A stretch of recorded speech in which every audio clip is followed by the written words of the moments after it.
Next exercise 8.1 question number 1 का C part है। ठीक है, B part question number 1 complete है। इसके 3 पार्ट है, बी पार्ट खुद हल करने। थर्ड पार्ट है इसका y-3 का whole square is equal to x।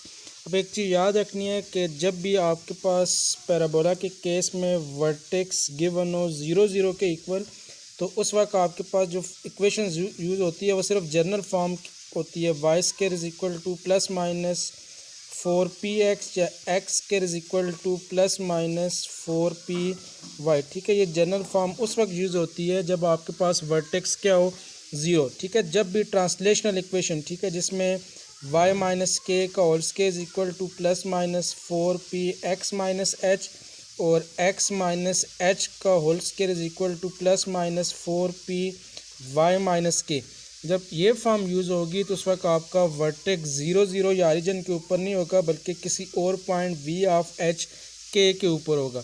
अब बाज़ दफ़ा ये होता है कि वर्टेक्स आपका डिफरेंट गिवन होता है, 0 0 नहीं होता, तो ट्रांसलेशनल इक्वेशन। बाज़ दफ़ा ये होता है कि ट्रांसलेशनल इक्वेशन अगर दे तो इसका मतलब है कि उसका वर्टेक्स ओरिजिन के ऊपर नहीं है, किसी और पॉइंट के ऊपर है जिधर h और k की कोई ना कोई वैल्यू होगी। अब जब अगर आप इस क्वेश्चन को देखो तो y-3 का whole square is equal to x। ठीक है, वैसे ही आपके पास फॉर्म होती है इसकी general Y square is equal to plus minus 4px।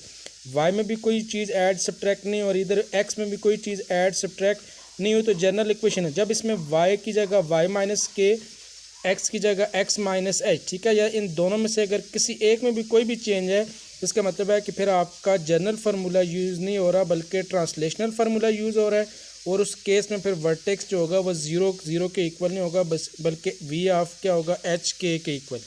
अब आपके पास ये जो फॉर्म गिवन है y-3 is equal to x, अब इसको आपने इसकी कंपेयर करना है जनरल फॉर्म के साथ। ठीक है, अब इसकी जनरल फॉर्म क्या होती है, y-k का whole square is equal to 4p into क्या आ जाएगा, x माइनस एच के इक्वल। ठीक है, किस तरह आपके पास ये गिवन है Y square is equal to 4px की फॉर्म गिवन है जनरल फॉर्म। ठीक है, Y square is equal to x, तो जनरल फॉर्म तो होती है 4px। अब ये जनरल तो नहीं है, ट्रांसलेशन है, तो इसकी ट्रांसलेशनल इक्वेशन होती है y-k का whole square is equal to 4p into X minus H. तो ये ट्रांसलेशनल इक्वेशन गिवन है, तो फिर आपने उसकी ट्रांसलेशनल इक्वेशन के साथ ही क्या करना है, कंपेयर करना है। ठीक है, तो इधर से y माइनस जो k है वो किसके इक्वल गिवन है, y-3 के इक्वल। उसके बाद x माइनस h का जो कोफिशिएंट होता है 4p के इक्वल। इधर क्वेश्चन में किसके इक्वल गिवन है, 1 के इक्वल। x माइनस जो h है वो आपके पास किसके इक्वल गिवन है, x के इक्वल गिवन है। तो आप इन दोनों इक्वेशंस को कंपेयर करोगे बाय कंपेयरिंग, तो y-k किसके इक्वल आ जाएगा, y-k is equal to y-3 के इक्वल। ठीक है, स्केयर के साथ कैंसिल हो जाएगा। अब ये y के साथ कैंसिल, माइनस दोनों तरफ से कैंसिल, तो k की वैल्यू किसके इक्वल आ जाएगी, 3 के इक्वल। उसके बाद x माइनस एच होता है, इधर आपके पास x माइनस एच के बजाय सिर्फ क्या गिवन है, x गिवन है, तो x minus H is equal to x दोनों तरफ से कैंसिल, तो minus H is equal to 0, तो h की वैल्यू किसके इक्वल आ जाएगी, 0 के इक्वल। ठीक है, इसका मतलब है कि k आपके पास 3 के इक्वल आ गया और h की वैल्यू क्या आ गई है, 0 के इक्वल। अब उसके बाद नेक्स्ट आपको ज़रूरत पड़ती है p की। अब क्वेश्चन में जनरल फॉर्म में कोफिशिएंट होता है इधर 4h, इधर किसके इक्वल गिवन है, 1 के इक्वल, तो 4p गिवन है 1 के इक्वल, इधर से p की वैल्यू किसके इक्वल आ जाएगी, 1/4 आ जाएगा। ठीक है, इसका मतलब है कि वर्टेक्स के जो कोऑर्डिनेट होते हैं h और k, a की वैल्यू 0 आ गई है, एक आपके पास 3 के इक्वल और p की वैल्यू किसके इक्वल है, 1/4। अब ये जो Y square is equal to 4px है, ग्राफ आपका पॉजिटिव एक्स एक्सिस पे, तो इस केस में फोकस के कोऑर्डिनेट होते हैं p और 0, लेकिन जनरल फॉर्म है, लेकिन आपने इसकी ट्रांसलेशन फॉर्म यूज़ की है, तो ट्रांसलेशन फॉर्म में फिर इसके फोकस के कोऑर्डिनेट किसके इक्वल होंगे, ये जो आपका p कोऑर्डिनेट है इसमें एडिशन हो जाएगी h की, तो h प्लस p, ये जो k 0 आपका जो 0 कोऑर्डिनेट या y कोऑर्डिनेट है उसमें एडिशन किसकी हो जाएगी, k की, तो k प्लस 0 किसके इक्वल आ जाएगा, k के इक्वल। इसका मतलब है कि जब जनरल फॉर्म y माइनस जो आपके पास पैराबोला की ट्रांसलेशन फॉर्म है वो वाई माइनस के का whole square is equal to 4p into X minus H होता है। वर्टेक्स तो वी ऑफ एच के इक्वल आएंगे और फोकस के कोऑर्डिनेट क्या होंगे एच प्लस पी, और दूसरा कोऑर्डिनेट किसके इक्वल आ जाएगा के इक्वल। ठीक है, अब आपने ये सारी चीज़ें फाइंड आउट करनी है। सबसे पहले वर्टेक्स फाइंड करना है, ट्रांसलेशन इक्वेशन है, वर्टेक्स के कोऑर्डिनेट क्या होंगे V of H K is equal to V of H की वैल्यू आपके पास आई है 0 और के की वैल्यू किसके इक्वल थी 3 के इक्वल। उसके बाद नेक्स्ट इसका फाइंड करना है आपने फोकस। ट्रांसलेशन इक्वेशन में ये जो आपका अलॉन्ग एक्स एक्सिस ग्राफ बनेगा उसमें फोकस के कोऑर्डिनेट होते हैं एच प्लस पी और दूसरा कोऑर्डिनेट किसके इक्वल आ जाएगा के इक्वल। वैल्यू पुट कर देंगे तो आपके पास क्या आ जाएगा एफ ऑफ एच की वैल्यू गिवन है 0 प्लस पी की वैल्यू किसके इक्वल गिवन है 1/4 और के की वैल्यू किसके इक्वल है 3 के इक्वल। तो फोकस के कोऑर्डिनेट क्या आ जाएंगे 1/4 और दूसरा कोऑर्डिनेट क्या आ जाएगा 3 के इक्वल। अब नेक्स्ट आपने फाइंड करना है इसका and point of latus rectum find करना है। ठीक है, पहले बताया था। अब आपका ये जो ग्राफ है ये एक्स एक्सिस के ऊपर है, तो फिर आपने क्या करना है कि ये जो फोकस का जो एक्स कोऑर्डिनेट है, ठीक है, ये आपने पुट करना है इक्वेशन ऑफ पैराबोला में। उधर से आपके पास वाई की 2 करस्पॉन्डिंग वैल्यू आ जाएगी। ठीक है, आपने फाइंड करना है and point of latus rectum.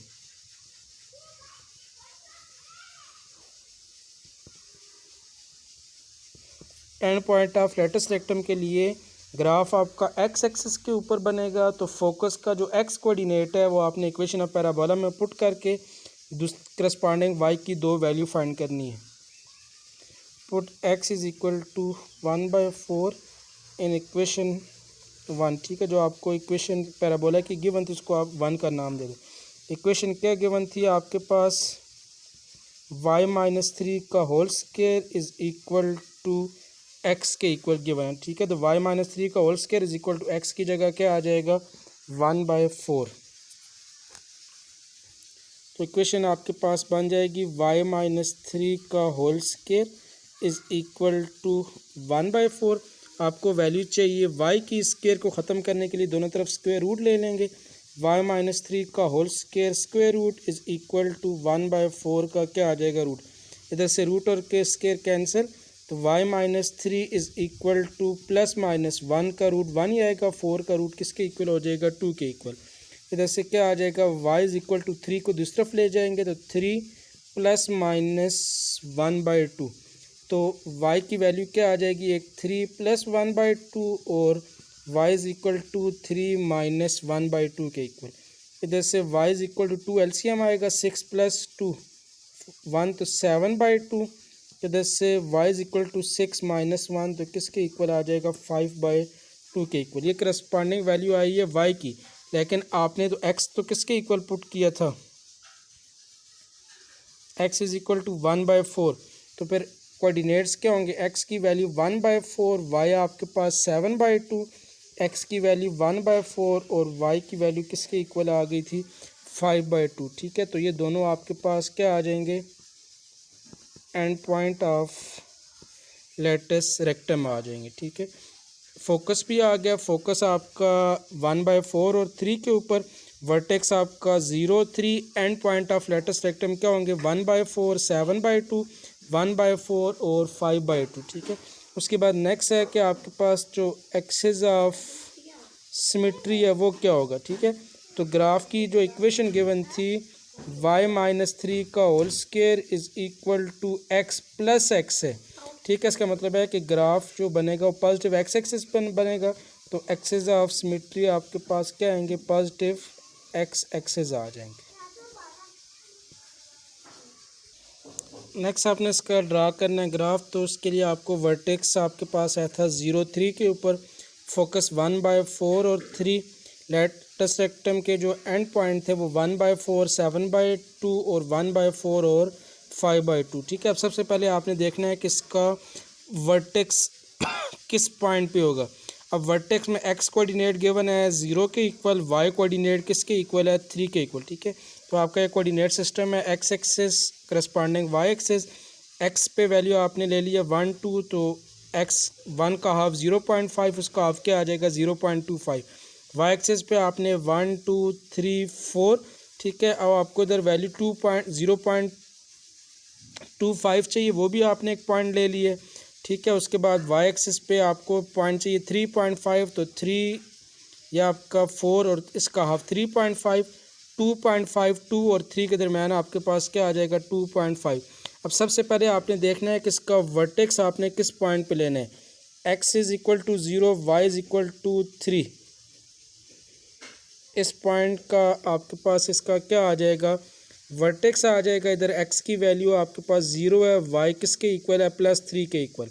उसके बाद नेक्स्ट फोकस जो है वो 1/4 और 3 के ऊपर, ठीक है। 1/4 जो होता है वो 0.25 के इक्वल, ठीक है। ये फोकस का एक x कोऑर्डिनेट 1/4 और y कोऑर्डिनेट 3 के इक्वल है।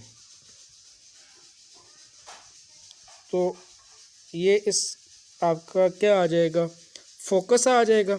उसके बाद end point of latus rectum आपने फाइंड करने हैं। तो end point of latus rectum में x की वैल्यू 0.25 और y किसके इक्वल है 3.5, ठीक है। ये आपका पॉइंट है 0.25 और ये 3.5, दोनों का एंड जो पॉइंट ऑफ इंटरसेक्शन है, ये इसका एक end point of latus rectum आ जाएगा L1। उसके बाद second point of latus rectum x की वैल्यू 0.25 ही है और y जो है वो 2.5, x इज इक्वल टू 0.25 यही रहेगा, y 2.5 है। ये आपके पास end point of latus rectum, ठीक है। तो वर्टेक्स 0 और 3 के ऊपर, फोकस आपका 1/4 और 3, एक end point of latus rectum जो था वो 0.25 और 3.5 और दूसरा end point of latus rectum 0.25 और 2.25। अब आपका ग्राफ किस तरह बनेगा, वर्टेक्स से आपका एक end point of latus rectum की तरफ और वर्टेक्स से जो second end point of latus rectum है उसकी तरफ आपका ग्राफ बन जाएगा।